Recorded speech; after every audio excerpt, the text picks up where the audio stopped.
On this show, we tend to concern ourselves with the little things, which of course means we usually completely neglect the big things. We should probably neglect the little things, too.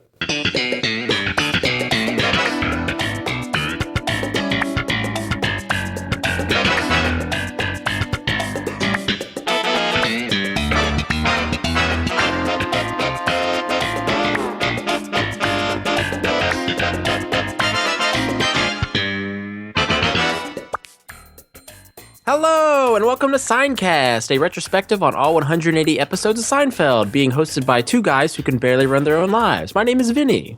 My name's Matt. We're back! The obligatory, we're back, I'm back, baby. You knew it was coming. How you doing? Doing well. We got a few emails and comments from listeners wondering when we were going to be coming back. Did we take a hiatus? Did we break up? Mm-hmm. It's over for Seincast. Some of them are a little aggressive, like, how dare you keep us waiting? What do you do all day anyway? It was a much-needed break from Seincast, but we're very happy to be back. We're excited to start with Season 6, Vinny. I can't believe it. We're almost halfway through the series. What's the plural of Phoenix? Phoenix Eye. Okay, we feel like Phoenix Eye rising over Arizona at this point. I don't think that's right. It must be Phoenixes, right? Phoenixes. Yeah. Phoenixes. Whatever. All right, well, we're there. We've really established a great tone for our new listeners. You know, speaking of which, if it's your first time joining us, we're going to spend the next 90 minutes or so talking all about Seinfeld. The first 10 minutes or so are dedicated to news, some chit-chat, and then we'll move on to some trivia about the week's episode for another 10 minutes or so. And then we take about a whole hour discussing the episode. We like to cover as much as we can, story, casting, behind-the-scenes trivia, lots of fan gushing, maybe some criticism. Right, Vinny? Some. It's nitpicking at most. Yeah. But to kick things off, since this is our first episode back, I wanted to hear what you've been up to since we started our hiatus. What have I been up to? What have I been up to? Is that a knife? Yeah, that's a knife. A hand-clapping knife. I've been busy with work. I had a couple shows. I don't know if we mentioned this previously, but I play drums in a cover band, 90s covers, obviously. You want to plug the band here, Vinny? No, I don't, actually. You don't want people to know about it? No. Vinny likes his privacy. Despite being on a podcast on iTunes, yes. But, we had a couple shows, and then most recently I took up with a young lady. And First of all, congrats. Thank you. My human. I'm quite enjoying spending time with her, as much time as I can get. So to quote one of our favorite podcasts, Professor Blastoff, I'm walking on air right now. That means I'm happy. So That's lovely. You go. Oh, well, I didn't do... Oh, you in the Amigo! Okay, I'm sorry. I didn't do much. The highlight of my time off was reading a book called Seinfeldia. I got an advance copy of this awesome book by Jessica Armstrong. It comes out July 5th. This is a book all about the making of Seinfeld, the first Seinfeld making of book I'm aware of. This is starting from the beginning, from Larry and Jerry getting together, all the way to the finale. There's some great stuff in here. You really have to check this book out. I will. Yeah, we're going to talk to Jessica Armstrong in a couple of months here, probably closer to the release date of Seinfeldia. But I'll include a pre-order link in our show notes if anyone wants to order their copy now. It's fantastic. But something else I did that occupied a lot of my time while we were off was I watched a show that I've been putting off for years because I was just never into it. And I've never been more wrong about a TV show, but more importantly, a comedian in my entire life than Louis C.K. Vinny, you and I, we go a ways back with Louis C.K. You've been a fan, right, for what, 5-6 years now? A while, yeah. Mm-hmm. And we went and saw him at the Kennedy Center when he came to town. Right, so we played his album years ago, and I'm like, yeah, okay. I was pushing him on you, and you're just like, yeah. You're pushing the show, Louis on FX. Then you take me to the Kennedy Center to see Todd Barry and Louis C.K. do stand-up, and I'm like, yeah, he's all right. He just never really clicked with me, and I decided to watch his show while I was off because my wife watched it, and she said how similar I am to Louis, and I'm like, oh, well, let's see if you're right about that. And yeah, I just have to say I've been so wrong about his show and just his comedy in general. Maybe I related to it too much. So, how's your confidence? Shot. Doofus? Yo. Yeah, it's a fantastic show, and it's actually at this moment, it's one of my favorite shows. It's just fantastic. I'm glad. I'm glad you finally got into it. And Yeah. I still contend, we've spoken about this before, but you have to be open and receptive to when somebody suggests a TV show or comedian or a book or anything, I guess, in the arts, to kind of embrace it, and you just weren't ready. So it's not it's not a thing of like, oh, I've been telling you for years. I'm happy that you got into it when you did. You tell me about these great shows all the time, and I don't have time, or I just am not into it, but I'll get there. But I'm glad you finally got on the Louis C.K. train. Let's move on to a little news. Hey, I got news for you. Great news. All right, I got news. You ready? Let's talk about Julia Louis-Dreyfus. She's going to be hosting Saturday Night Live on April 16th. Mark it on your calendars. That's a week from this coming Saturday, April 16th. Very excited for this. I missed her last appearance as host, but I have seen many clips from her stint in the 80s as a cast member.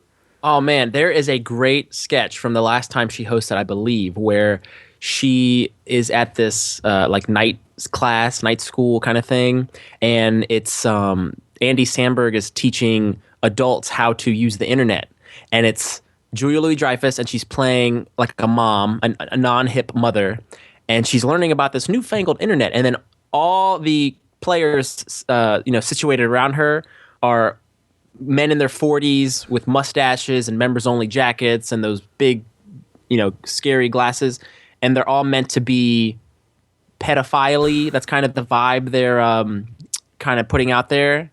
And they're all asking about chat rooms and how to make yourself appear like a 11-year-old boy and seem presentable to 11-year-old boys. It's a really fun little sketch. I think I forget who's in it, but Seth Meyers, Horatio Sands, all those guys. It's a really fun sketch. So that goes. I don't know goes if it's the back most recent time. Yeah. That goes back a while then, right? Yeah, I don't For know all if those it's the cast most recent members. episode. I just remember that clip, and it really stuck out to me. Well, right on. Yeah, looking forward to that. Maybe in the coming week, I'll check out some of her older episodes because she's just a natural for that kind of comedy. Any kind of comedy, really. She's just the best. And it's great because that's how she got her start. That's her first foray into major entertainment. Yeah, I think she was there at the same time as Larry David, right? That's right. That's how the connection was made. There you go. And her husband, Brad Hall, was a cast member as well. You got that straight. Well, speaking of Julia, you and I both saw the same picture on Instagram of her with Mark Maron from the WTF podcast. They're going to... I don't know when this episode is coming out. It must be the next episode. At this point... Perhaps. They just recorded it. Mm-hmm. It hasn't been released yet. So if anyone listens to WTF, look forward to that. If you don't, check it out sometime. Like Louis C.K., I have not gotten on the Mark Maron bandwagon, but are you a fan, Vinny? Do you listen to this podcast? I don't know. I've only heard Maron on other podcasts or from he had a guest role on Louis, so I don't know him that well, but I know he is also revered in the comedy world as one of the current greats, Mm-hmm. So I haven't gotten into him yet. Very cool. If anyone is in the New York area on April 26th, I'll be hosting Seinfeld Trivia at the Holland House in Manhattan at 8 o'clock. That's the Holland House, April 26th at 8 o'clock. We're going to do 5 rounds of Seinfeld Trivia. Should be a lot of fun. Now we have to talk about 2 news items here. Very sad. First up, Earl Schumann passed away. Now the name might not sound familiar. It's not pronounced Schumann. Schumann. Yes, Earl Schumann. The name might not sound familiar. This is someone who started acting when he was in his 80s, and his first role was on Seinfeld in The English Patient. So you're thinking, is this a guy down in Morty and Helen's, retirement community? No, he was a New Yorker. He was actually someone's grandfather. He played Grandpa Mandelbaum. Why didn't anyone tell me it was bolted down? He's the eldest Mandelbaum in that story. Which is insane considering he outlived his son, Lloyd Bridges. But I have a feeling they're probably around the same age at the time. Yep. He was that little guy, really cute, kind of jowly. Adorable old man. Old man. He Not the old man you hate, Vinny. No, different old man. I still love that old man as a person, just the character, not so much. I hear you. But Earl Schumann was also in an episode of Curb, in the episode The Blind Date, when Larry his car, I think, gets a flat tire, and he's looking for bathrooms in a neighborhood because he really has to pee. He's knocking on doors, and one of the gentlemen that opens the door is Earl Schumann, who inevitably denies Larry access to his bathroom. Very nice. It's always bathrooms with that guy. Well, rest in peace, Earl Schumann. What a life, though. 100 years. I mean, that's... Yeah. You think we'll make it to that age? We? No. And very sad news also to report. We're a few weeks late here, but I want to talk about it. Gary Shandling passed away during our hiatus. Gary Shandling, I think, passed away from a heart attack. It was rather sudden. He was 66 years old. I mean, this is from Comedians in Cars, but so young. You know what I mean? You only hear about people being so young when they die. But 66 is incredibly young nowadays. Yeah, and it's really... I don't know what the word is. I don't want to say eerie. It's a little weird considering his appearance on Comedians in Cars Getting Coffee. Not only was one of the best segments, but just one of the best things I've ever seen, really. I love that episode. There's a lot of talk about death in that episode and about even the title. What is it called? It's great that Gary Shandling is still alive. Right. It's actually really sweet that is sort of the last work of Gary Shandling's, and it's just fantastic. It's comforting to see that he made that appearance before he passed away, and to see Jerry, he's had guests on there before that may just be acquaintances or, kind of casual friends, but this seemed like a true best friend, that they were going up the ranks in comedy in the 70s and 80s and have all these memories, and the way they were reminiscing in the car and in the comedy club. It was really cool to see Jerry conversing with an old friend, and I'm glad Gary Shandling got to be a part of that show before he passed away. Absolutely, yeah. These guys go way back. In fact, I think when we talked about that episode on the podcast, that was the thing that stood out the most. Like, you could see how comfortable Jerry was, and that the bond they shared just was so strong and went back so far. We kind of criticized some Comedians in Cars episodes when you don't feel like Jerry connects with the guest as much. It feels kind of awkward, but this one was just so comfortable, so natural. He was laughing at everything Gary had to say, too. In fact, one of the highlights was when they went to the old CBS Radford lot and they visited the actual Seinfeld set. It's now a different sitcom, but they walk around there for a little bit, and then they walk around the street set, the New York street set that I think Seinfeld was the show that got it built pretty much in this season 6 we're going to start talking about here. Not only was it cool to see that, but Jerry and Gary worked near each other on that lot when Gary was producing and filming the Larry Sanders Show. In fact, Jerry shared a little bit of trivia to tie this all the way back to Seinfeld. Gary actually contributed a joke to a Seinfeld episode, right? In the bookstore. Go on. This is when George takes the French Impressionist paintings book into the bathroom, and then the bookstore forces him to buy the book. It's like $100. Later on, he's in the coffee shop talking to Jerry, and George asks Jerry, "What do you read in the bathroom?" "I don't read in the bathroom." And then George says, "Well, aren't you something?" That was the joke. That's the joke that Gary came up with, actually. He contributed that line, "Well, aren't you something?" So it's nice. I like knowing that Gary had an influence on Seinfeld, directly with a line. But I think it's pretty obvious what an influence he had on comedy as a whole. I mean, from It's Gary Shandling Show to the Larry Sanders Show, I mean, this guy has influenced comedy, years before. I mean, look at the influence on what? Curb, The Office, Parks and Rec, Arrested Development, basically any mockumentary show you see now, Gary Shandling was the one who did it first. One other thing I just wanted to point out before we move on was, you mentioned influence in comedy. The outpouring of support and condolences and memories and just all-out praise for Gary Shandling was so apparent with Facebook and Twitter. I follow a lot of comedians on Instagram. Every single one was posting how tragic a loss it was and how a great comedic mind is going to be missed. You really forget that comedy is such a small little world and how it's connected, but Gary Shandling really did leave his mark in the realm of comedy. But yeah, Gary Shandling, you'll be missed. Vinny, let's move on to 2 more segments before we get started with this week's episode. One, I'm debating on the title. It's going to be a plug segment. So if anyone listens to Comedy Bang Bang, you're familiar with their plug segment, we're going to do ours at the beginning. And what we'll do is each week we're going to dedicate a minute or two to a Seinfeld website, Seinfeld fan page, Seinfeld store, whatever. If any of you run a website, fan page, or a store, send us a link with a little description, and we'd be happy to bring it up during a future plug segment. We might get flooded with requests, so please be patient. We'll get to your site or page eventually. This week, I'd like to just take a minute to talk about Trivia AD. Hey! which we've brought up many times on the show before. Trivia AD is a trivia company based in New York City that does just a ton of trivia. We do Seinfeld, Friends, Game of Thrones, Harry Potter, Star Wars, a bunch of movies and TV shows. It's a really cool trivia company started by Dave Oliver. Vinny, Seinfeld trivia is actually how we reignited our fandom, right?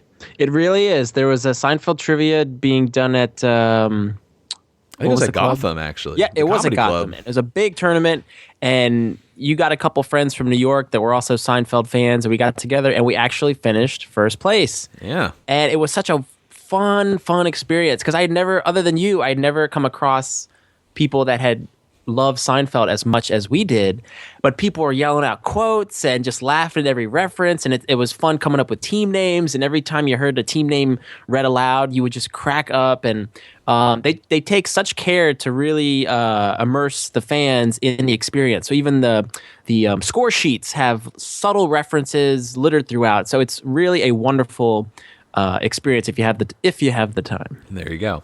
You can check out their website, triviaad.com, or triviaad on Facebook or Twitter, also on Instagram. Just like them, follow them. You can see their entire schedule for each month. Lots of TV and movie trivia. Seinfeld, though, is our favorite, and it's a challenge. We try to keep it fun. I actually host some trivia nights for them.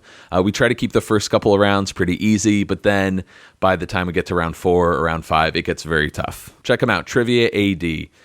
Vinny, what should we call that segment? I was either thinking of sign plugs, just putting sign in front of a word, sign plugs, or plug-ola. As a bald man, I hate any use of the word plug, but I think it's enough with the sign. Yeah. Sign plug, sign smell, sign cast. Let's smelled. Sign smelled. The kids must have been merciless. So my vote's for Plugola. Plugola, cool. All right, that's easy enough. Or Plugola of the week. Oh, there you go. We'll figure it out by next week's episode. The other segment I want to talk about real quick is a mailbag segment. Each week we'll pick an email or two that we received about the previous episode. Either a good point that a listener brought up, something we didn't understand in the story, which happens a lot.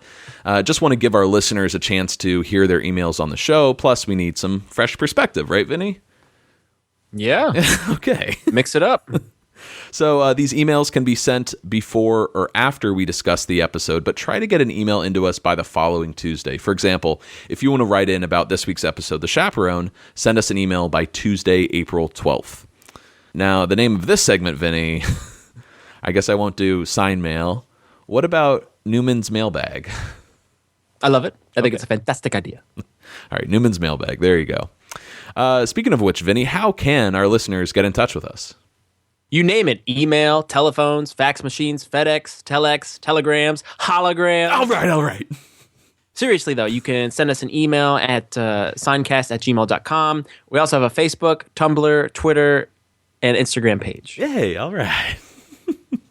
What episode do we have this week, Vinny? Hey, we have the episode... Hey, we have the season... Nope, that's wrong, too. Take 3. Hey, we have the first episode of season 6, The Chaperone, written by Larry David and Bill Masters and Bob Shaw. It's directed by Andy Ackerman, and it originally aired September 22nd, 1994.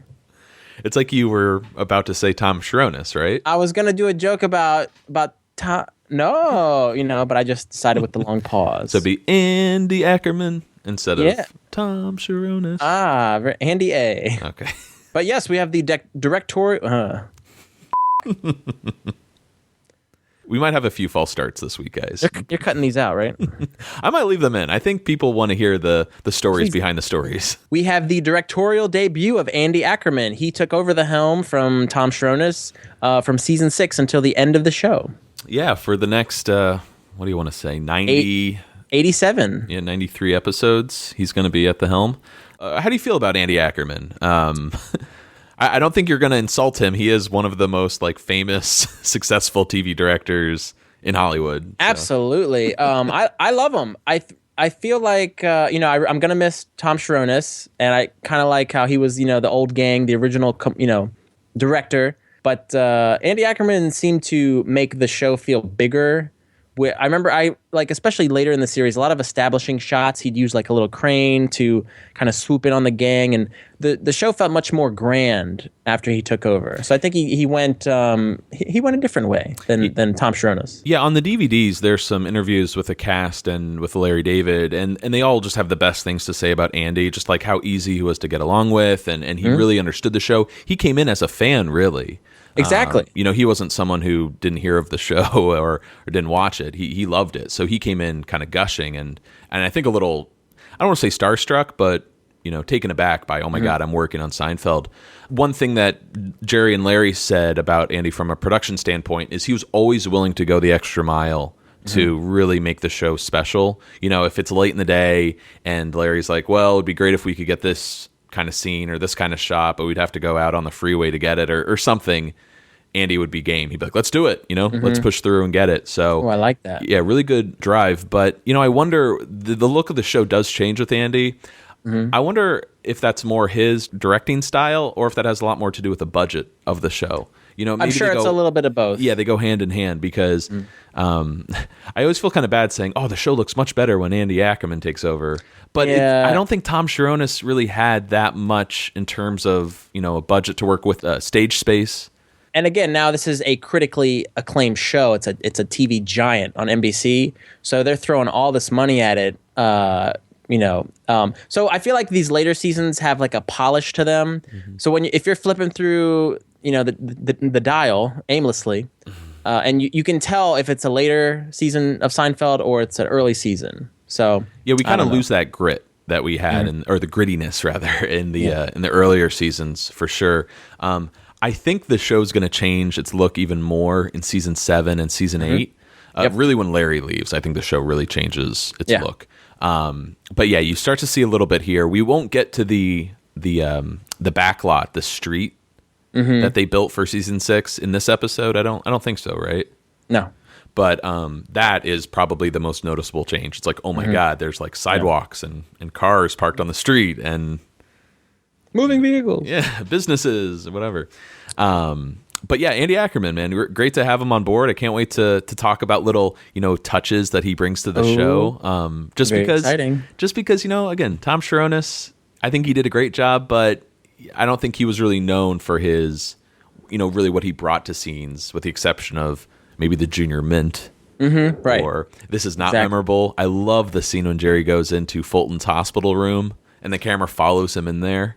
Like a comedian documentary following a comedian on the stage, right? Yeah, hey, how you doing? Good to be here. One thing that I took notice of looking at Andy Ackerman's rap sheet was he is so ingrained in Seinfeld and Seinfeld-related projects that you can just tell how much respect the actors and producers had working with him. So he's credited with 87 episodes of Seinfeld, 2 episodes of It's Like You Know, which is Peter Melman's TV show, including the pilot. He did 88 episodes of The New Adventures of Old Christine, so he went on to continue to work with Julia Louis-Dreyfus, and he directed 3 episodes of Curb.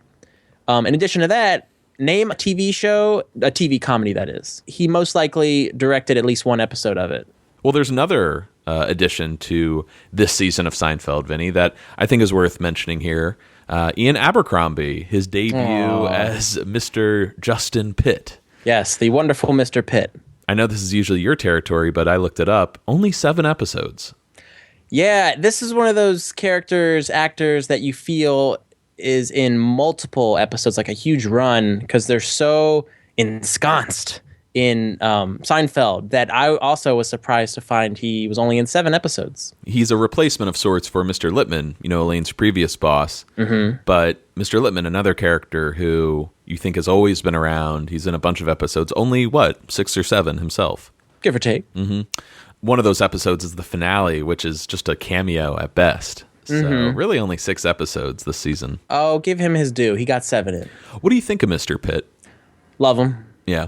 I was going to save this for when we get to him, but if it's possible for a man to display grace, Ian Abercrombie displays that grace as Mr. Really? Pitt. Yeah, I find Mr. Pitt adorable. He's kind of like an old school gentleman, I think, the way he kind of fawns over Elaine, and he's very like proper in the way he speaks to her. Oh, he's But so British. Yeah. yeah, exactly. He's got that British charm. Unfortunately, he left us in 2012. He passed away. The 7 episodes of Seinfeld you mentioned, The Chaperone, The Pledge Drive, The Gymnast, The Mom and Pop Store, The Doorman, The Diplomats Club, and that brief appearance in the finale. Other notable roles that he starred in: The Army of Darkness. He was in The Lost World, Jurassic Park, General Hospital, and lots of voice work in the later part of his career. He was in Rango. And his last acting credit, Matt, I know you already know this, but you'll like it as well. He played Darth Sidious, Chancellor Palpatine in the Star Wars Clone Wars series. Yeah, he was stellar as Palpatine. There have been that many voice actors who've played Palpatine. It's really known as another Ian McDermott, who plays him in the movies. And Ian? Ian. Anyone can imitate, Palpatine, but Ian Abercrombie really did just a solid job on that show, and it's really sad because he passed away before they finished the series. So there were a couple of episodes where someone had to fill in for Ian Abercrombie, and that was none other than Tim Curry, actually, which is huge. And I think one of his last acting credits before, he suffered a stroke. So all my respect to Tim Curry, like Ian Abercrombie just nailed it. It's a fantastic series if anyone wants to watch it on Netflix. Yeah, big fan of Ian Abercrombie. But yeah, the Mr. Pitt character, it's interesting how he's in so few episodes, but you kind of rattled off those titles there, the individual episodes. Every time he's used, it's classic. It's fantastic stuff. You got the Moulin Springs and Woody Woodpecker.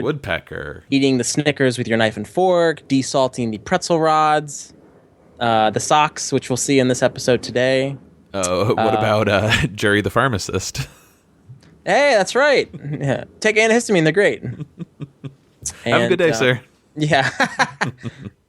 So yeah, he's it for Seinfeld royalty. Oh, for sure. Speaking of Seinfeld royalty, I'm surprised he never turned up in a Curb episode. I thought he would have been a great addition for Larry to bring in for an ep, but unfortunately, we're never going to have that. Yeah. Well, let's talk about the writers this week. You've got Larry David, of course, but the 2 writers who actually wrote the episode originally were Bob Shaw and Bill Masters, and those names should sound familiar to everyone. Bill Masters co-wrote the alternate side in the movie. Bob Shaw co-wrote the tape.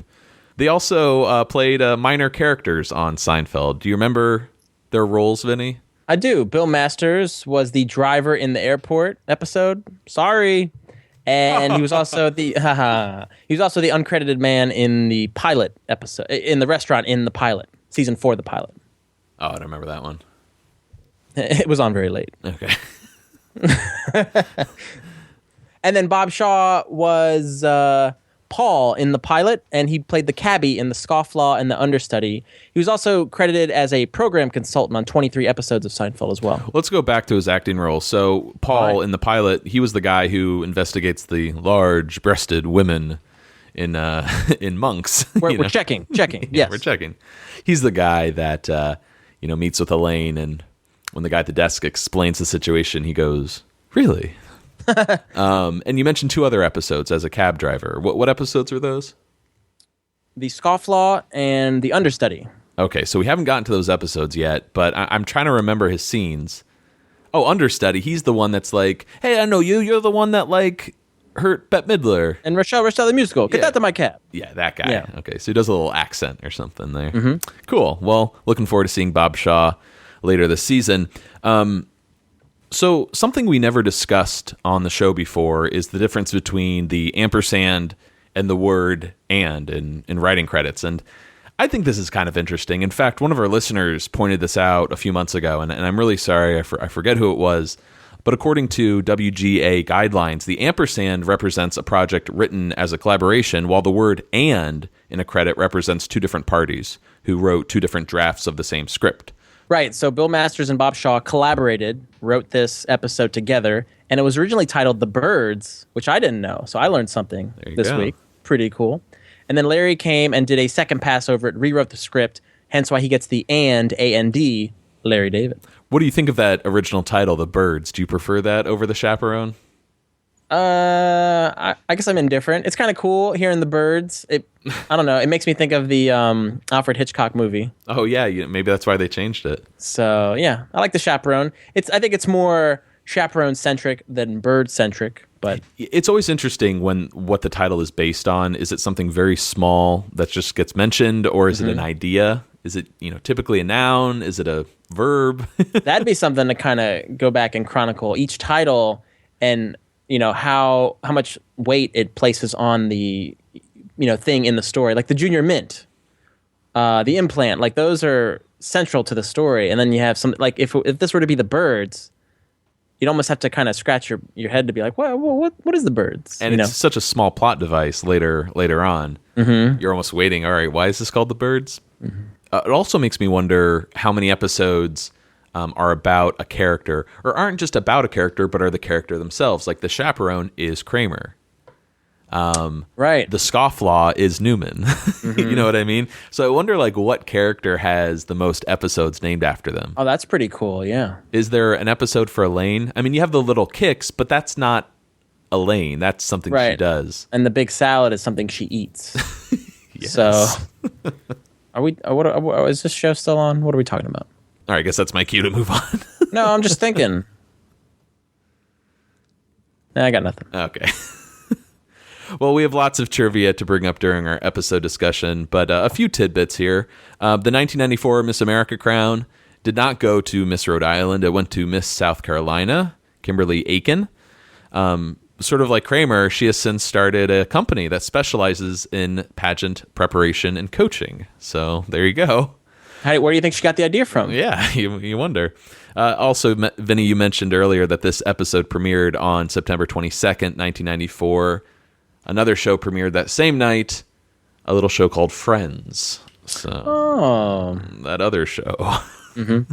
I'm still keeping my hatred alive for that show, Friends is a great show. Yeah. I think once we're done with Seincast, I might watch a few episodes. Okay. Stay tuned, everybody. Yeah. Should we get started?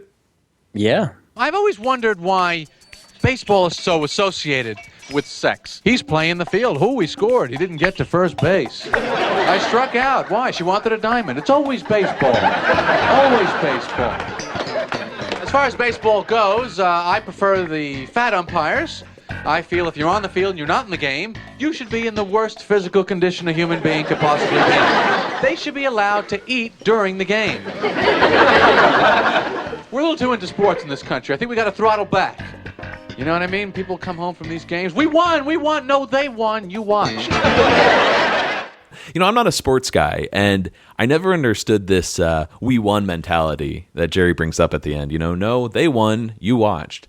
You just sat there. Yeah. Even in Amy Schumer's movie Trainwreck, she makes fun at guys who wear jerseys with other men's names on the back.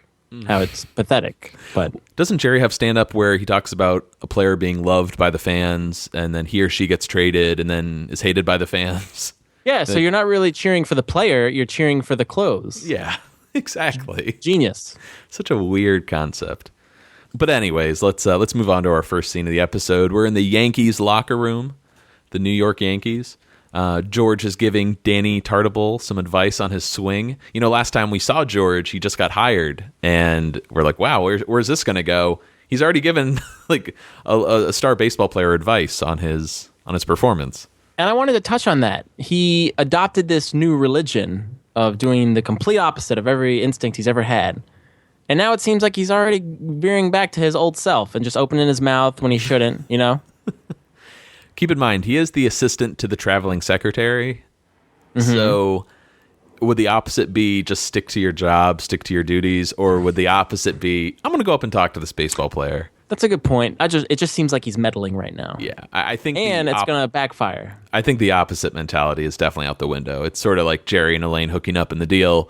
Mm-hmm. No one really talks about it anymore. It's fun to look back at, though. Sure. But you can see George is really settled in. You know, he might be overstepping his boundaries a little bit, but he's got the nice vest on with his Yankee cardigan, which I really like. Yeah. Mm-hmm. He's talking to Danny, though, and wonders what the uniforms are made out of, since he sees Danny sweating and checks the label, of course. Polyester. And they actually, before George gets access to the label, him and Danny kind of fight over George getting access to look at the label, which is a direct verbatim gag from a Curb episode. If you recall, Larry's working at the car dealership and Richard Lewis has the sweater on.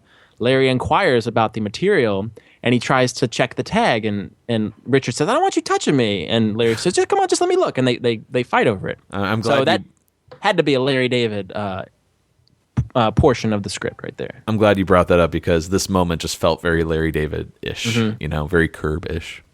Cotton is obviously better, according to George. You know, maybe he'll say something to Buck Showalter about changing the uniforms. I just want to go over a quick rundown of Danny Tartable, pro ball player from 1984 to 1987. He was a Yankee from 1992 to 1995, so right in the meaty part of the Seinfeld curve. But this was his first Seinfeld episode. He was also in a second Seinfeld episode, The Pledge Drive, which we'll see later on in season 6. And I think that one's a much more memorable Danny Tartable episode. Like, you know, I didn't know who he was before watching Seinfeld, and I knew him more as the donut knife and fork guy than this guy, you know. But he's still your kind of guy, though, right? This guy. Yeah, he's my kind of guy. These locker room scenes, you know, weren't filmed at Yankee Stadium. You know, they're out in L.A. They actually used the Angels locker room, the California Angels in Anaheim. It's nice. You know, they didn't have to build a set at least. So yeah, and it's got this realism to it that they're using an actual locker room. They just dressed it to be the Yankee locker room. So it's a nice touch. For sure. Well, let's cut to a game in progress here. It just started. Yankee Stadium. Jerry and Elaine are watching from the crowd. Do you notice what Elaine is wearing? Oh, yes, I did. I love her even more for it. She's wearing a Baltimore Orioles cap. Sure is.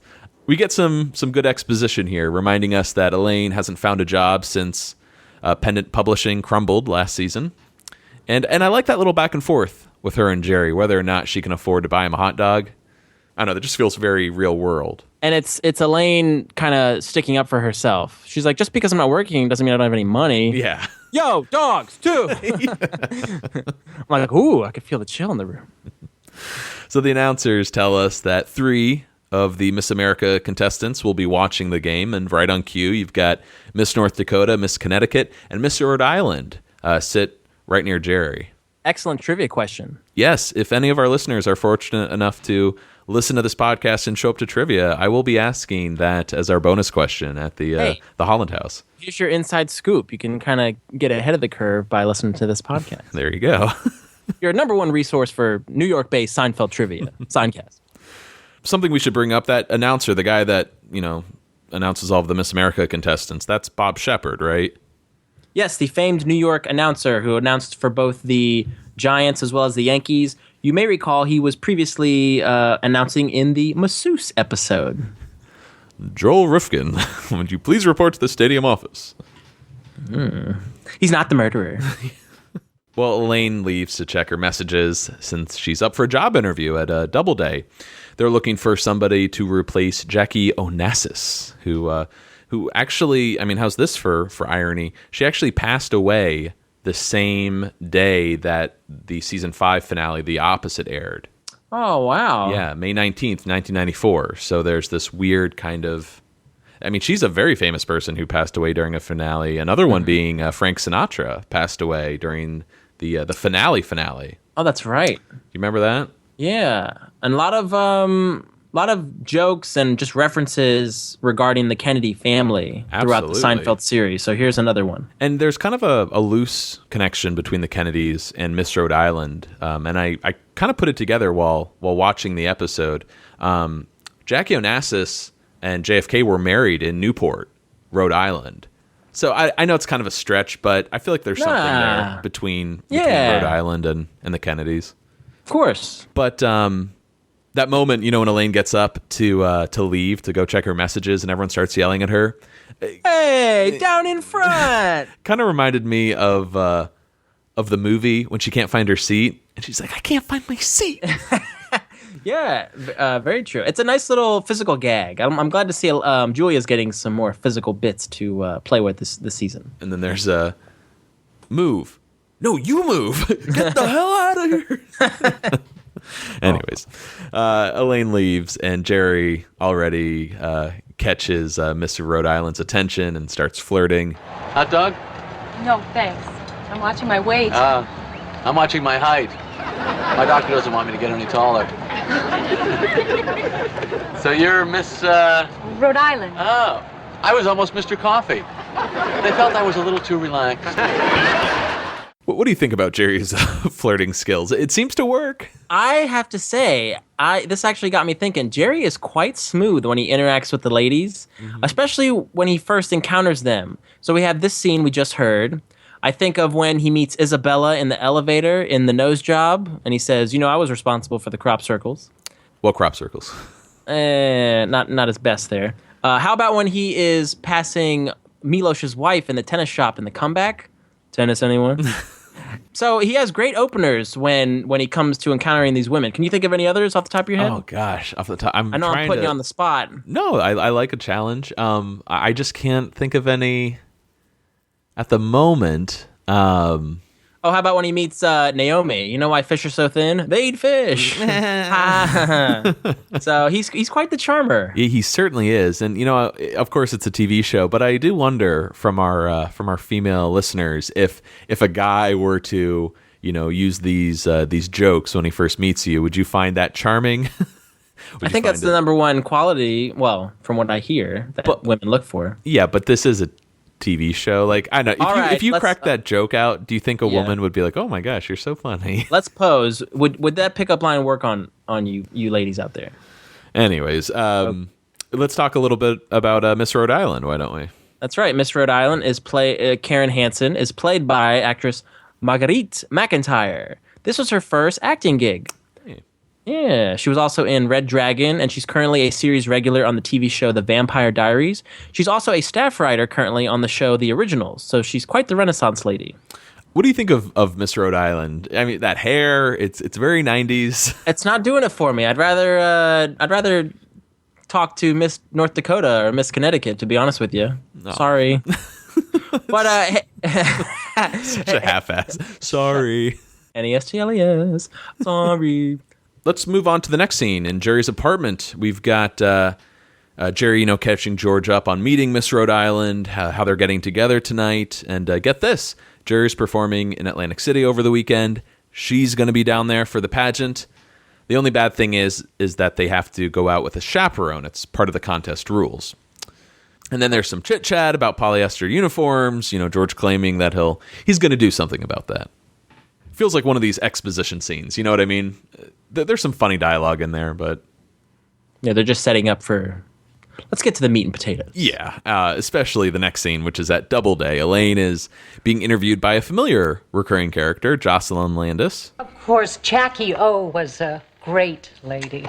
Those are going to be some tough shoes to fill. Everyone loved her. She had such grace. Yes! Grace!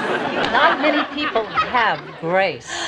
Well, grace is a tough one. I like to think I have a little grace, not as much as Jackie. Can't have a little grace. You either have grace or you don't. Okay, fine. I have no grace. And you can't acquire grace. Well, I have no intention of getting grace. Grace isn't something you can pick up at the market. All right. Look, I don't have grace. I don't want grace. I don't even say grace, okay? Thank you for coming in. Yeah, right. We'll make our choice in a few days, and we'll let you know. I have no chance, do I? No. Ah, the Grace-obsessed Miss Landis, played by Gail Strickland. Every time I hear the name Strickland, I think of Back to the Future and, "Hey, Strickland!" followed by machine gun shots. But Gail Strickland played Jocelyn Landis in 2 episodes of Seinfeld, The Chaperone, as well as The Switch. Notable movies include The Man in the Moon, The American President, Bound for Glory, and Norma Ray. Matt, take it away. I saw Norma Ray recently, and I did not recognize her. I want to revisit that. Okay, go for it. What do you think of Jocelyn Landis? She, I would say, is a minor character on Seinfeld, not a single shot. She is. I don't like the way she's treating our Elaine in this job interview. She won't let it go with this Grace business. And, yeah, not a fan. I don't remember all of her episodes. You got this, you've got the brew line, but what's the third episode? No, only 2. Oh, I'm sorry. I thought you said 3. So only 2 episodes. So she is a very minor character, but I do like that if she can't play tennis, she has no reason to live. I do enjoy her second appearance, and it's great that both of her scenes are so classic. The Grace and the brew line, it's some good stuff. I gotta say though, a couple things. Why is this woman so obsessed with Grace as well as Mrs. Onassis? And I don't know. I feel like she's sticking it to Elaine during this interview. As Elaine mentions at the end, I have no chance, do I? No. I think Landis knew that from the get-go, and she's just like, I'm just gonna make this person feel like crap. I thought Elaine was being very affable in the beginning with, yes, Grace! But as the scene went on and Landis wouldn't let it go, I think Elaine started to get a little bit flummoxed, and that's when she kind of snapped at Miss Landis, and that's when I think she lost the interview. But my favorite part of that scene is when they both come to the realization, we both know, the writing's on the wall, I'm not getting this job. Like, to actually see that play out, that wouldn't happen in real life. So you can kind of live vicariously through these characters. Absolutely. You know? I'm not getting the job. Yeah, see you later. Who hasn't just wanted to ask the person, like, really, is this going to work out? No. All right, well, thanks for telling me. As opposed to just waiting for the phone to ring or to get that email that you got the job. Yeah. Yeah. So the intercom buzzes, letting Jocelyn know that Justin Pitt is stopping by. He was a very close friend of Mrs. Onassis. Mrs. Onassis. That's tough to say. Very cute Elaine moment. So this older British gentleman stops by to complain about a faulty printer, and he's like, I'm not sure if this is your department, Miss Landis, but I like that. He's gobsmacked when he meets Elaine. She's, getting ready to leave, and she's this interesting look. We don't really see Elaine dressed up like this. Headscarf and these big sunglasses. She's the spitting image of Jackie O. And what does she tell Mr. Pitt? I was a great admirer of Mrs. Onassis. Charmed. Yes. I gotta ask, this moment, right? It's great. Mr. Pitt is just totally into Elaine already because she looks so much like Jackie Onassis. But did Elaine do this on purpose, or is this just a coincidence? I think it's a coincidence. It feels more like the writers putting this in as a joke to get Mr. Pitt enamored with Elaine. I don't think Elaine's purposefully doing this to try and weasel out a job from Mr. Pitt. Of course. And the only reason I ask is because we never see Elaine wear this kind of getup. She does have the headscarf. Remember when she realizes she has a huge head? Yeah. That's the only other time I think she has it. But you think this was just total coincidence, just on accident, really? Yeah. Okay. Big coincidence. Next scene, we're at Jerry's apartment. Jerry finally gets a hold of Karen and tries some miscongeniality material out on her. He and George seem pretty happy with it. There's more of that flirting that he's so good at. Although I didn't really understand the whole miscongeniality joke. I was reading that's a accolade they dole out each year. The most personable contestant wins miscongeniality. Is that right? Yeah, it's like the most likable. Don't you remember that Sandra Bullock movie? So, I've only seen the first one, but that came out in 2000. Oh, you got to see the sequel. You don't have the whole story, Vinny. And then the second one came out in 2005. But I heard this joke in Seinfeld. Then they came out with the movie, and I said, "Was this a thing? What is this?" Well, it turns out the chaperone can't make it, and in order for them to get together, Jerry asks Kramer if he wants to come, and despite seeing every Miss America pageant since he was 6, Kramer's not a fan of Rhode Island since they're never in contention. But as soon as Jerry offers to pay for dinner, Giddy up. yeah, there you go. Hey, I'd also like to point out, did you guys notice when Kramer entered his first entrance of season 6? No applause. Crickets. Yeah, crickets. I like that little bit of insight into Kramer's childhood. You know, he's been watching every Miss America pageant since he was 6. It's just another, layer to the Kramer backstory that totally fits with Exactly. As we'll meet Babs later on this season. He had a rough childhood, and it seems like TV might have been his best friend. Well, but you think he had to be in bed by 9 o'clock, or he doesn't have to tell you what happened. Mm-hmm. But he would spend those nights watching the Miss America contest, which is kind of cool. But it totally fits the character. And I kind of get that vibe from Kramer, because, Kramer has this Kavorka, but I wonder if part of that ties back to his understanding of Miss America and these very outdated, institutions. Mm-hmm. But it still kind of carries into the 90s as to how he understands women and... That's an excellent connection, lure I think. them in. Yeah. Mm-hmm. I don't know. There's something there. Yeah. Well, also, we don't know a lot about, or if anything at all, about Kramer's father. So he really just has a relationship with his mother. His mother, right. And I would think TV. TV seems to... I don't know if there's much evidence for that, but I feel like TV was a big component of Kramer's childhood. Yeah. And there's something, too... God, I'm all over the place. You remember how we've connected him to Sweden a lot? Yeah. At some point in his life, probably after his military discharge or maybe before. That's classified. He hopped a steamboat to Sweden. And I feel like that's where he lost his virginity. To an older Swedish woman. Mm-hmm. You know what I'm talking about? It seems to click for a guy like Kramer. I see a fan fiction coming on. Erotic fan fiction. Let's move over to Monks here. You got Mr. Pitt, of all people to be in Monks. He's sitting down with Elaine. The resemblance is uncanny. Even the brown eyes. Well, a lot of people have brown eyes. No, there's something else. An indefinable quality. Grace? Grace, yes. Oh, you think I have grace? Some grace, yes. Just some? Well, you don't want too much grace or you won't be able to stand. Oh, Mr. Pitt.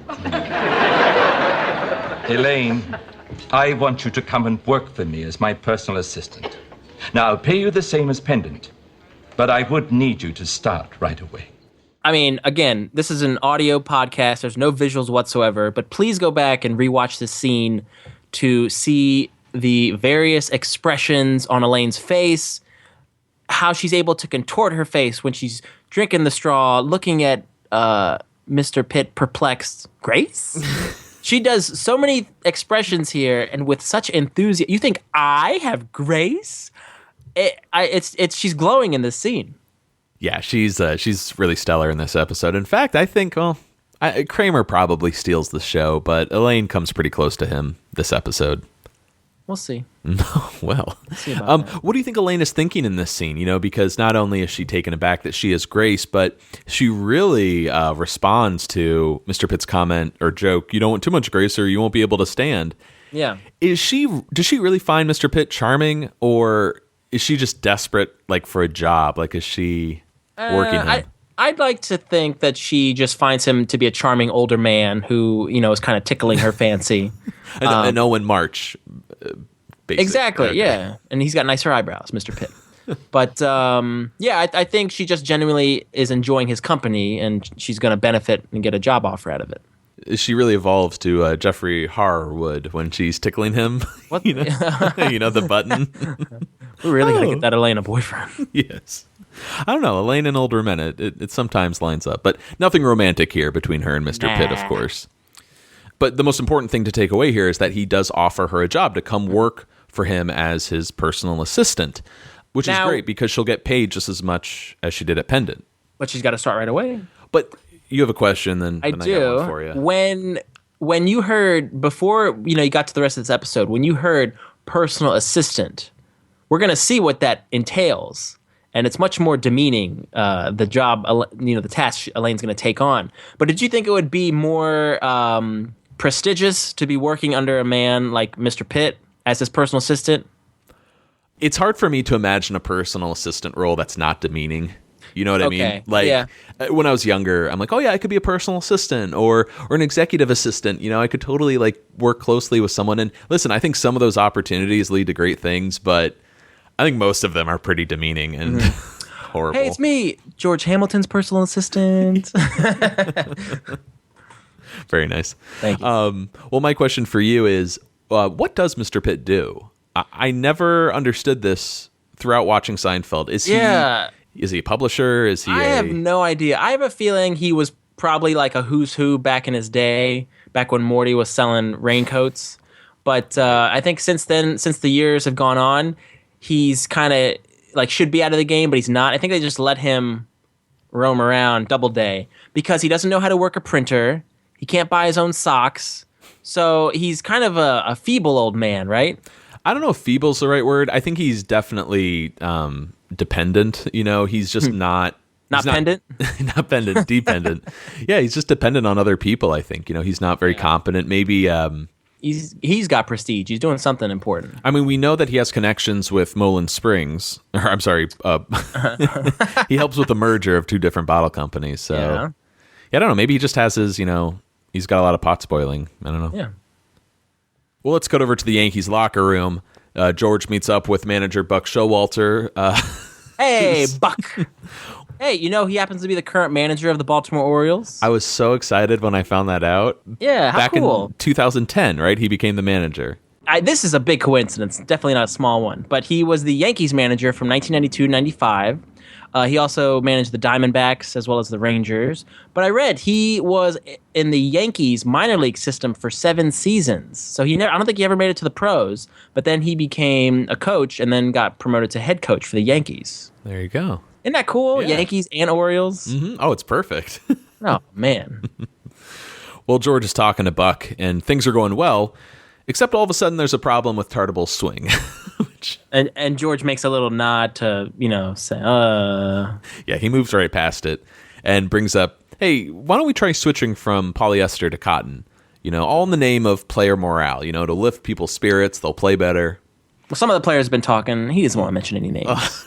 Yeah, so now that we're getting here, George is actually talking to the manager. He's lying about the players complaining. Why is he so determined to get the uniforms in cotton? Is it because he has just a personal hatred for polyester? He's just kind of overstepping his role? Or do you think he's really looking out for people here? I think he genuinely wants to leave his mark on the Yankees and contribute to them winning that pennant. Oh, so you think maybe since he's a little new to the job, he's trying to make a difference early on so people notice him? Absolutely. Mm-hmm. And he does have his issues with fabric, as we've seen in the past. What issues did he have? Feeling fabric in between his fingers like this. I don't know. Have we heard how much he likes velvet? I don't know if we've gotten to velvet yet. Yeah. But he likes his velvet. We know that. He does like velvet. Hates polyester. Which is funny because doesn't Frank have a jacket that's very... 70s, it looks like just all polyester. I know exactly the one you're talking about. It's kind of a teal blue. Yes. Yep. And I'm trying to imagine Frank saying something about polyester. Maybe when they're talking about the man's ear, the bro. But I don't remember. Well, there's the bra comment like spandex. Spandex, yeah. Get out of here. Let's go back to Jerry's apartment. I think we get an answer to my question here. Why Elaine is being so flirty with Mr. Pitt. Maybe she does like him, but she really just needs money, And, of course. While she can, get paid for Mr. Pitt, she can still look for a job in publishing. So this is just something to tide her over. But she will have to attend to Mr. Pitt's personal affairs. Like tomorrow, for example, she has to buy some socks. Really? Socks? Yeah, white ones, like the ones you wear with sneakers. Hey, maybe you can pick me up some underwear. Such a dick. How degrading is Jerry, man? It's awesome. So Kramer enters. He's going to be the chaperone on Jerry's date. And when Jerry tells him, hey, when we get to the end of the evening, just pretend you have to go. You have to leave for whatever reason. And Hey, no way. yeah, Kramer refuses, man. He gets really serious here. Maybe the most serious we've ever seen him. He's not just going to step aside and do nothing while Jerry defiles this woman. He's not going to defile her. Isn't that kind of a sleazy thing for Jerry to suggest to Kramer? Like, of course, Jerry wants some romantic activity, right? So that's why he was like, Kramer, recede into the night. Yeah. I don't know. It's a little sleazeball, Jerry, there. Yeah, well, I don't know if he's looking to defile people, but No. I think he definitely knows what he wants, and he likes ladies, and I'm going to leave it at that. yeah.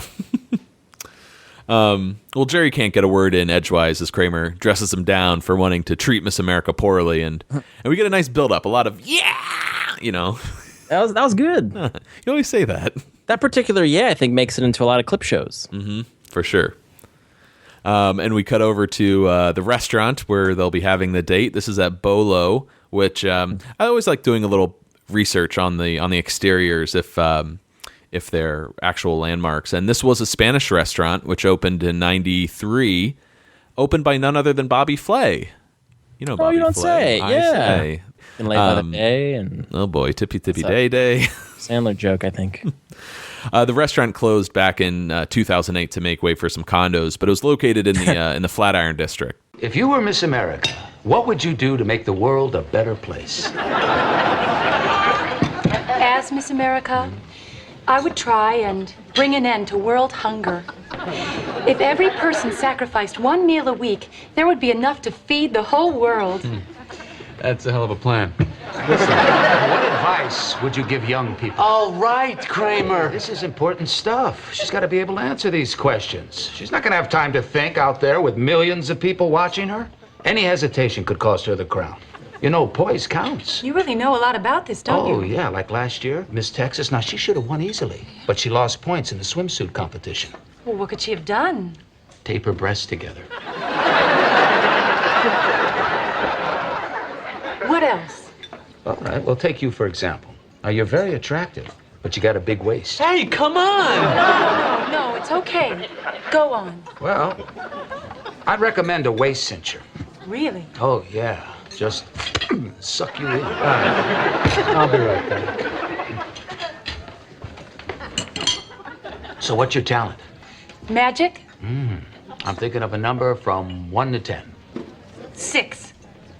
No, 5. But you were close. My first response is when Karen is saying how she could feed the whole world. I feel like Jerry rolling his eyes. Just, oh, please. Like, come on.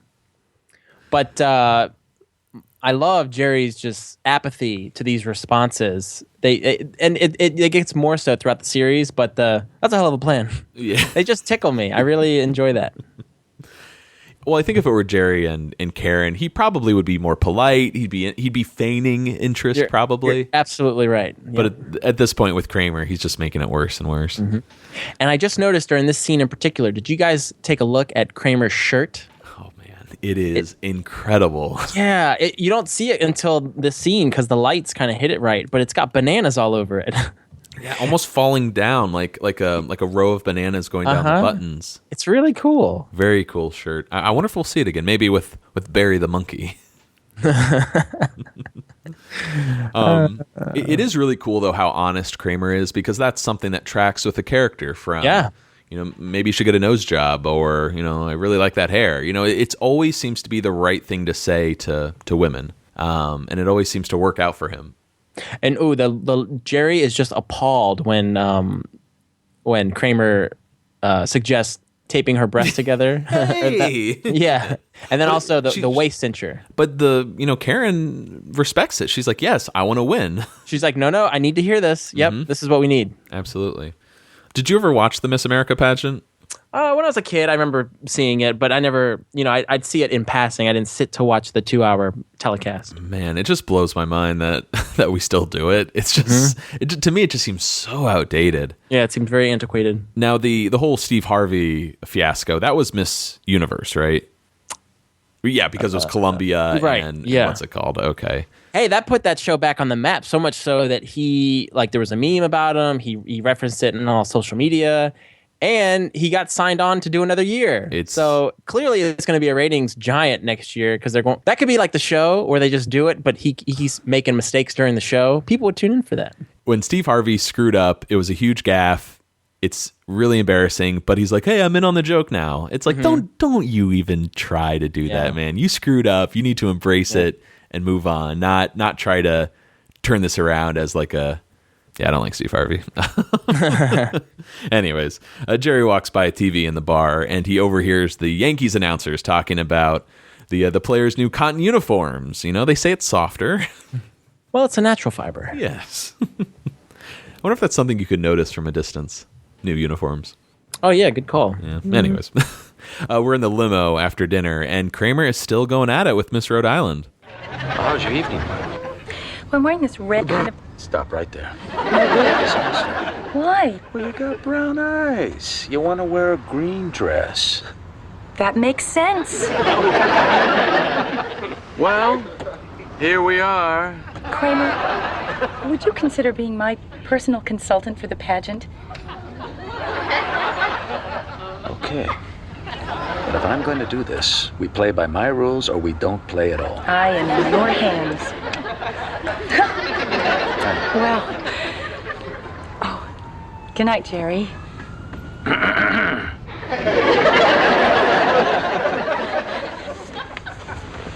Oh, Kenneth will take you home. Yeah.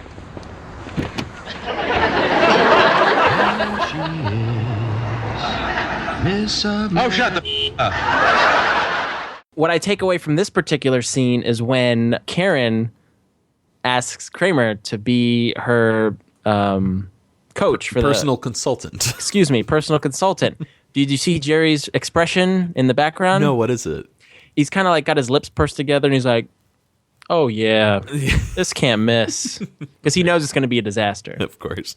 So maybe he's moved past, like, okay, I'm not going to get with this woman. Let me just have fun and make fun of these two knuckleheads for teaming up.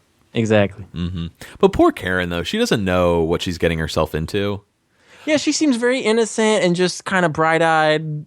She thinks Kramer is really trying to do some good for her. And he is, but she doesn't know how doofus he is. I think I'm jumping ahead because really before the whole bird incident, Kramer is a good consultant. He's giving her good advice. That's true. And if Jerry didn't, well, as we'll see, I think things might have worked out between Kramer and Miss Rhode Island, and she might have gone on to win. Who knows? But getting ahead of ourselves, that last line, which I love quoting, here she is, Miss... oh, shut the up. Yeah. I like quoting it with you or just, throwing it at fans, but thank you. Something about the execution in the show always seemed really sloppy. Right here? Yeah, like... Really? Yeah, there's something about like the car horn beep. It seems too late or delayed. Oh, you're so full of crap. That's spot on timing. It just seems very edited with the laugh track and whatnot. I just like the use of the car horn while they're in traffic. Oh, sure. Yeah. And he had a rough night because he wanted to have a nice night with this girl. Kramer horned in and then ruined it. And now Kramer's going to be... Someone horned in on Jerry's swear word. There you go. Okay. Oh, look at... Oh, man. Yeah, so I like the joke. I just don't think it's executed well. All right. We got an act break, and then we're back in Jerry's apartment. Jerry's packing up for his weekend in Atlantic City when, hey, Mr. Blackwell arrives. I never got that reference in all my years. Yeah, who is Mr. Blackwell? Apparently, he's a fashion critic who always does the worst dress list. Maybe a little before our time. Apologies to the older listeners, but yeah. I'm not that familiar with him. Seinfeld is chock full of references, and usually you can get them or look them up. I had to look this one up. Right. Jerry's pretty upset with Kramer. It just seems like he's poo-pooing. Oh, yes. He poo-poos. Oh, yes. Hey, I love that phrase. I use that so much ever since I saw this episode. Which one? That I poo-poo, or it sounds like you're poo-pooing? No, like when you poo-poo an idea, like you're not really into it and you're kind of sloughing it off. I don't use it literally, but I do like that phrase. Well, the two go at it some more as Kramer really wants to take Karen to the top and thinks Jerry is just trying to get in the way of the crown. And Michael's acting here. I wonder if Kramer's channeling some character from like a made-for-TV movie, or if he's dealing with some demons from his past. Mm-hmm. What's Kramer's motivation here, do you think? Like, why would you be so passionate about this? I think that's who he is. He's got a zest for life. And we're going to see the same kind of enthusiasm when he talks about Bette Midler in the understudy, and he's like, my Broadway is the one of Fontaine, that jazz. So I just think the things he's into from his childhood, he cares about. Yeah. Good point. You got to respect that. Well, Kramer leaves and George shows up, ecstatic. The Yankees played great in their new uniforms. You got some quotes for me, Vinny? Wade Boggs, what a fabric. Finally, we can breathe. Luis Polonia, cotton is king. Paul O'Neill, I never dreamed anything could be so soft and fluffy. Which one out of that do you remember the most, sticks with you? I think the what a fabric. For me, it's always cotton, pause, is king. I don't know why. And then somebody else will say soft and fluffy. So it's really pick your own. Well, Jerry invites George down to Atlantic City for the weekend. And isn't it weird that when Jerry tells him that, hey, I'm going down to Atlantic City. Why? Oh, I've got a show down there. He already told him that in a previous scene. Yet George seems to be hearing it for the first time here. It's well played. Weird little goof, I think. Little sloppy Joe on the writers there, huh? I don't think you notice these things until you get to the edit, and you're like, crap. Yeah, screw it. Mm-hmm. Did you notice George's response when Jerry said, why don't you come down? And he's like, mark me down? He goes, yes, I will go to Atlantic City. I'm in, I'm down. There you go. So we get a subtle callback to Tony the Mimbo. Oh, George is taken to that phrase. Mm-hmm. Well, Jerry calls Mr. Pitt to see if Elaine wants to come too. Hey, Mr. Pitt, is Elaine there?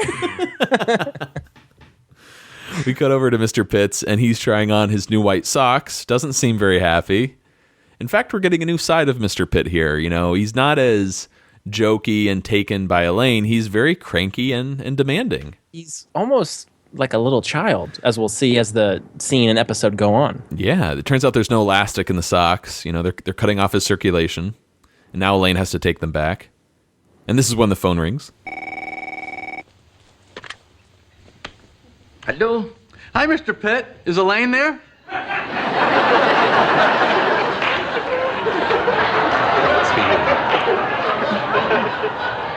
Sorry. Hello? Hey, Elaine, it's me. Jerry. Yeah, we're going to Atlantic City. Really? Where? Today, right now. You in? One second. Hang on. Excuse me, Mr. Pitt. Would it be all right if I got you the socks tomorrow? Tomorrow? Yes. I was hoping for my new socks today. Well, it's just one more day. I'm sorry. I must have them today.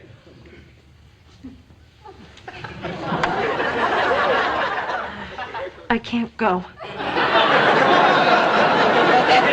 Why not? Because I have to return the socks and get different ones. Elaine! I gotta go. Mr. Pitt seems like a little child. I'm sorry, I must have them today. He's very childlike. And we see that when he's handling Woody Woodpecker. I don't know. And the magic eye. Remember, he obsesses over the magic eye. Yes, the what is it? Painting. Is it a spaceship? Is it round? Is it pointy? He's very childish and very demanding. Probably will never get the right socks.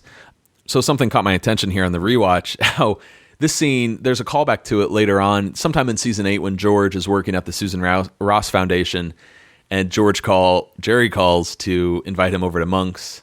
There's 2 cute girls at the counter eating grilled cheese, George. Cheese. And George does the same line, I think. I can't go. Oh, yeah. So there's something there. It's there. All right. Let's go over to Atlantic City. We're in the Taj Mahal casino here, the hotel. Trump, Taj Mahal. God. Solid gold. Karen is practicing her runway walk in the hotel while a frustrated Kramer watches, and he gives a better demonstration, of course. They move on to some questions, and the first one out the gate.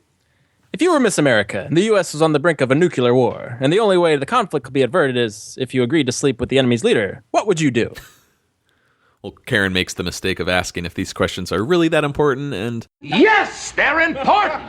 If you stumble, if you hesitate, you can kiss the crown goodbye. Now, if I told you once, I've told you 1,000 times! Poise counts! It's just as important as the others. Swimsuit, evening wear, talent, poise! I love that delivery. Poise counts, you know.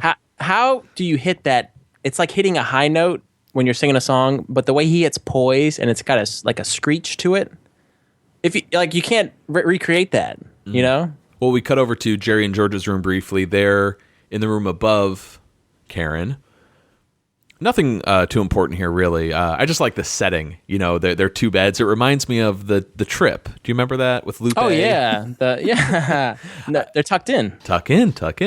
But yeah, just the two of them sharing a hotel room. Just reminds me of that. So let's cut over to Mr. Pitts. He's trying on a new pair of socks while there are many other pairs scattered all over the place.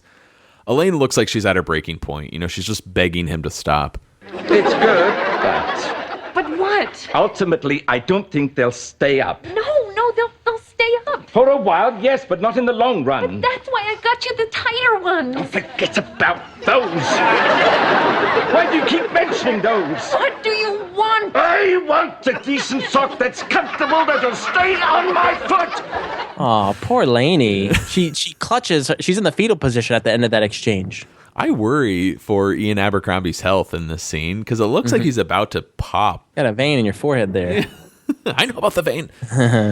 So I was making that connection between, JFK and Newport earlier. Is there a connection between cotton uniforms and Mr. Pitt's socks? You know, like cotton, elastic, polyester. I don't know. I think so. Like there's something going on with fabric this episode. Yeah. Is the Bro gonna premiere in this season or is that next season? Ooh, that's a good question. I think that's this season. Okay, so yeah, a lot of fabric coming up in Seinfeld, and maybe hey, the Doodle is here too, right? So is the Velvet? No. Yeah. Mm-hmm. Really? That's season 6. The fabric season of Seinfeld. You got season 4 is the breakthrough season. Season 6 is the fabric season. There you go. Let's cut back to the Taj Mahal. Jerry and George are having a tough time sleeping. It's not because of the tucked-in sheets this time. There are some birds, maybe pigeons, are cooing like wild below their balcony. And oh, nice! Can you do the Ace Ventura? I was always impressed by that. I love that. I love it when you do that. Jerry decides to dump some water on these birds below, and as he throws the water on them, you can hear them squawk, flap their wings, and then just go silent. Mission accomplished. Back to base, Joe, and back to bed, Joe. Now, for years, I never understood this joke. As Jerry gets back into bed, he says, "Well, good night, Ollie." Good night, Stan. Now, what's the reference here for us youngins? I had to look this one up as well. Years ago, I always, because I liked the exchange between them. It seemed like a fun one between two best friends, and it is actually a reference to Laurel and Hardy, who were two of Jerry's comedic heroes. Right. I feel sort of ashamed that I didn't get the reference. I know Laurel and Hardy. I don't know Ollie and Stan. You know what I mean? If I wouldn't beat yourself up about that. Yeah, I don't know. I want to know. So the next morning, Karen is freaking out and explains to Kramer that she had a cage of doves for her magic act on the terrace last night. And when she woke up, she found them dead in a pool of water. In a pool of water? You know what I'm talking about? I know exactly where you're coming from. But Detective Kramer knows this was no accident. These doves were murdered. Ooh, can you put in like a dun dun dun there? These doves were murdered. So we cut up to Jerry's room when Kramer stops by. Well, she's out. After that, I'm sorry, you should put in Mike saying, "By Jerry Seinfeld." Should see, these doves were murdered. By Jerry Seinfeld! Oh, there we go. Nice idea, Vinny. Oh. Later, in Jerry's room, Kramer stops by. Well, that's it. She's out of the pageant. What? Why? What happened? Her birds are dead. Birds? Yeah, birds. She's got these trained doves. She does this magic act. That was her talent for the pageant. You know what I think, Jerry? I think somebody murdered those doves. Somebody wanted her out of that contest bad. Somebody who was just eaten up with jealousy. Somebody who couldn't stand to have the spotlight taken off of them. What are you looking at? Oh, that we had to leave that outside last night because the water was making the room too cold.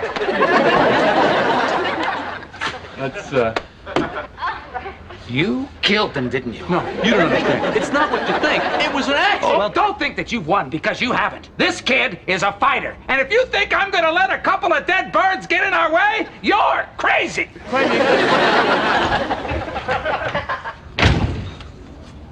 What was that all about? No, it's just Kramer. Apparently, I killed Miss Rhode Island's doves with the bucket of water last night. I think they're really making these characters more despicable. Yeah, I have in my notes here the last exchange right there with George brushing his teeth. That is Seinfeld in a nutshell. No feelings whatsoever as George hearing the news of these birds dying. Oh, yeah. But yeah, that's if you're like, how do you describe Seinfeld? This is a good scene to show them. yeah. You know, it's not like the characters are doing malicious things. You know, Jerry's not killing the birds because he hates them. They just don't care that they've done it. Exactly. No Remorse. feelings. Thank you. That's perfect. There's also a nice blooper from this scene. I think it's actually probably some deleted dialogue, but you see it in the blooper reel. But Kramer says, "Oh, the birds died," and Jerry says, "What kind of birds?" "She had these doves, you know, the kind that go cuckoo." And the way, ooh, nice one. The way Kramer says cuckoo, it just cracks Jerry up, and he's like, "No, say that again." And Kramer says, "I can't. The magic's gone." Oh, I'll find that clip and play it here. She had these trained doves. She does this magic act, and that was her talent for the pageant. What kind of doves? The kind that go cuckoo. Cuckoo? What's wrong? That wasn't bad. Oh, it just cracked me up, that's all. Yeah, do it again. I can't. As Kramer's leaving the room, he reaches for the door and misses, and he falls. So they didn't use that take; they use a different one, a different exit. That's great. Mm-hmm. I love just the scene in general, though. I love when Kramer finds the bucket and that tension. It's kind of cheesy, but you know he's really upset, and Jerry's like, we had to leave that outside last night. Water was making the room too cold." And after Jerry gets out that lie, he's like, "Oh yeah, that's the reason why." He's kind of proud of himself that he was able to come up with that lie so fast. Yeah, great moment. Well, let's cut over to the Miss America pageant. Now, I never realized this, but Regis Philbin, this is his second appearance on Seinfeld. That is bonkers that he's got 2 appearances on Seinfeld. Voice credit only, but he is the announcer at the Miss America pageant. So that's right. It sounds like Regis came in, or rather they recorded his lines in New York. I don't think this is audio from an actual broadcast. So, you know, we mentioned during the opposite how Regis was a little embarrassed how the Bonkos line didn't get any laughs and he had to keep saying it, and it still embarrasses him to this day. But yeah, you're doing great, Rage. We love you. This time they're like, no, you're just yourself announcing contestants. He's like, I can do that. He's like, I'll do it, but if I don't have to say Bonkos again. Yes. Backstage, Kramer is talking to Karen and reassures her that there's nothing to be nervous about. But I've never sung before in my life. This is something we haven't talked about really. We've alluded to it, but her delivery. Yeah, it's really very odd. It's wavering. It's Kramer. Yeah, it's Kramer doing Gail Cunningham as Karen Hansen. With a little no Toby in there, right? You can give some Toby, but more Kramer as Gail. Yeah. Yeah. Well, she has to sing now instead of her magic act, and let's play a little sample here. It's a most unusual day. Feel like throwing my worries away. And if I want to sing, throw my heart in the ring. It's a most unusual day. Ouch. Yeah, not so good. She's bombing on stage, but she sticks with it. Meanwhile, back in the hotel room, Jerry and George are watching the performance on the TV, and so callous. This is really where it shows. Jerry's just like, sounds like an animal being tortured. And as Miss Rhode Island, continues to bomb on stage, what is George's response? That's a shame. Yes. Now, this is the first time a character ever says that's a shame on the show. Really? Yeah. I can't think of a single mention of it before this. Can you? No. For some reason, I thought Jerry would have been the first one to say that's a shame. But yeah, I guess George is credited with it. George gets it. They switch over to the Yankees game, and things aren't much better there. Yeah, turns out the players can barely run. The cotton uniforms have shrunk. They're running like penguins. Oh my God, Mattingly just split his pants. That's a shame. It's funny how that's a shame works as this. It was a ping pong for the first one. Really was. If you quizzed me, I would have assumed Jerry was the only one who said it, but. That's cool. I like that. Interesting trivia there. And there's some weird even Steven stuff going on here. You know, George thinks he's up and now he's down. Yeah. You know? And Jerry has no concern for this woman who he supposedly cared about that he was dating. And then George, well, it's meant to be like a jab at each other's, George with his Yankees and then Karen and Jerry, right? I think Jerry gets a lot of pleasure that George feels sort of like that George basically gets put down. Yeah. I thought somebody said, who came up with this idea? But I guess not. But like how disappointed George is because he was so excited to get those cotton uniforms. But that's a shame. I think we'll hear this a few more times on the show. So I'm glad it's finally made its appearance. Yeah. I wonder if that's a shame has sort of been this unofficial Seinfeld phrase.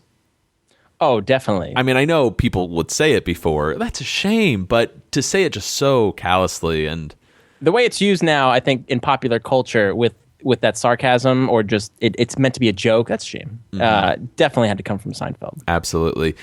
We're at a point now where I think Larry David, when he rewrote this episode, is basically saying, who these people are. Accept it, and let's move on. There's no redeeming qualities whatsoever. If anything, it's just reinforcing, how insensitive and, how they lack remorse. Mm-hmm. But there was a deleted scene here. Did you get a chance to watch it? I did. That's my new resolution for season 6. I'm going to try and watch every single deleted scene so I can be in the know. Yeah, and for our listeners who don't own the DVDs, there's just this awesome collection of special features on the DVD sets. You can try searching on YouTube for these deleted scenes. A lot of them have found their way on there. So if you want some context to go with the conversation, please check them out there. The deleted scene has Mr. Pitt and Elaine back at Mr. Pitt's office, and he enters saying, "These Q-tips are no good." And he tosses this box at Elaine, and he says, "They're wooden. I need a flexible kind." And Elaine says, "Well, that's all they had." And he says, "Go someplace else. I need my Q-tips today." So Elaine, who is watching the Miss America pageant, has to turn it off and go out immediately for flexible Q-tips. And Mr. Pitt notices the terrible singing, just like, someone gave her terrible advice. Oh yeah, dreadful singing, and he emphatically turns off the TV. Right, and it's a deleted scene that you can tell why it was cut. Or maybe why our description of it should be cut. That too. And we cut, of course, to Kramer, and he's hanging in there. He's coaching, Miss Rhode Island along, poise, and he goes down with the ship. That guy, you gotta respect that. Absolutely, great ending to an episode. It has a nice sort of energy to it, kind of like a crescendo. Maybe every episode should end with a song. The Miss America pageant seems like a really tough contest. You got to come out there in the bathing suit and the dress shoes. They got that sanitized for your protection toilet seat thing hanging off them, Plus, they got to wear all the other outfits. I don't know why. The bathing suit is the contest. You win the bathing suit, you win. What is the formal wear? Everybody looks good in formal wear. It's dark, it covers everything. That's why we have weddings in it. I mean, if we had weddings in bathing suits, a lot of ceremonies wouldn't be able to get past. If anyone sees any reason why these two people should not be joined together, about 80 hands go up. I do remember as a kid watching Miss America and seeing girls in bathing suits on TV. I thought that was kind of odd because I didn't recall seeing that before. So I'm like, why are these girls wearing bathing suits on a stage with high heels? But Jerry, having the male, likes as most males have, he's like, the bathing suit is the contest. You win that, you win, which is great. But then I love how he gets a little bit of wedding humor in there as well about formal wear. It's dark, it covers up everything. brilliant connection between the Miss America pageant and wearing formal wear at weddings. I kind of wish they were doing the, what do you want to call them? Like epilogues? Yeah. Now? The credits with an additional scene to kind of button the episode. Right. Like, early on Seinfeld, I was, so excited that, we're getting so much stand-up. This is awesome. But I'm at a point now where the show has just become so plot-heavy. Yeah. It's like the opening stand-up is enough. Just setting up the episode. I want to see more with these characters. I got news for you, buddy. It's going out this season, so enjoy it. Count it down. Yeah. All right, let's move on to our ratings and reviews. So, what do you think? Vinny, every season here on Seincast, we seem to be changing our rating and review system where, we go from scoring episodes out of 10 to creating excellent, good, fair, poor titles to, putting it in a top 20 or not. We're gonna change things up a little bit for this season, and hopefully they'll stick for the remainder of the series. We're no longer going to give episodes a certain number out of 10, just because we were giving so many 9.5s. It's kind of hard to figure out what we really think of an episode. So we're still going to do the top 20 though at the end, whether an episode gets placed in our top 20. But we have a new way of kind of kicking off our ratings and reviews. We're going to basically ask a question related to the episode, such as, for this season 6 premiere of the Chaperone, we're going to say, did this episode have grace? And I'm going to say, not really. There was some grace. I was going to go with some too. So I'm going to go against Miss Landis. You either have grace or you don't. I disagree with her, and I think more like Elaine. It had some grace. Sure. Some parts I liked. But this one doesn't crack my top 20. Me either. I love that we got the introduction of Mr. Pitt. This was a great first episode for Ian Abercrombie. It was cool to see the debut of Andy Ackerman in his director's chair, and I think you could see subtle differences between him and Tom Schronis. But as Andy Ackerman's tenure goes on, you'll see more differences to kind of contrast the two. But for me, this didn't feel like a season premiere. It didn't have anything grand about it or anything as big as like the Mango last year with like Orgasm and Elaine and Jerry sleeping together. That was huge, to kick off the season. This just felt like a episode of the week. Right. For where the show is right now, Seinfeld's really hitting a stride now. Yeah. The ratings are at an all-time high. It seems like a weird episode to kick off with. I'm surprised. Yeah, surprised to lead off with this one. I still enjoyed it. Well, not saying there's a better option later on. It's not like, you should have switched these episodes around. It seems like from, as you mentioned, the Mango to the Trip, that's a big epic like LA episode. Yeah. Next season we'll get the Engagement. This kind of reminds me of like the Butter Shave or the Note, where they're funny episodes, but they really don't have a lot of weight to them, like a premiere could. We're back. Mm-hmm.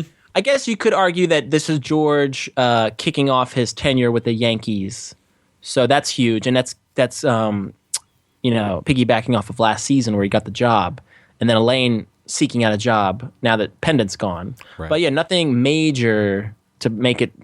It doesn't have weight to it. And we're a little biased here because we know what's to come, but I'm looking forward to the Big Salad a lot more and the Pledge Drive. Those are very exciting episodes.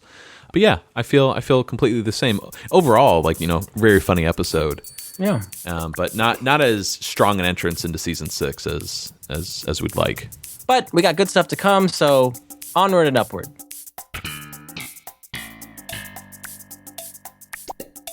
All right, that's going to do it for us here on Seincast this week. Feel free to send us an email at seincast@gmail.com. Find us on Twitter, Facebook, Tumblr, or Instagram. Right on. Also, if you'd like to send in any thoughts, comments on the Chaperone, be sure to get those emails in by Tuesday, April 12th. We'll look through them all and see which ones we can bring up next week. Also, if you have a Seinfeld fan page or an Instagram page, Facebook page, whatever, that you'd like us to promote on an upcoming episode of Seinfeld, Seincast, send us an email as well with a link and a description of the page, please. It might be our plugola of the week. Vinny, what episode do we have next week?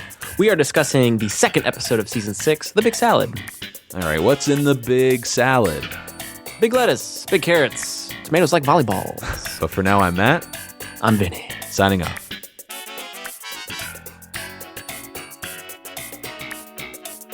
Seincast is not endorsed by Castle Rock Entertainment, Sony Pictures, or NBC. It is intended for entertainment and information purposes only. Seinfeld, the Seinfeld logo, and all names, pictures, and audio of Seinfeld characters are registered trademarks and/or copyrights of their respective trademark and copyright holders.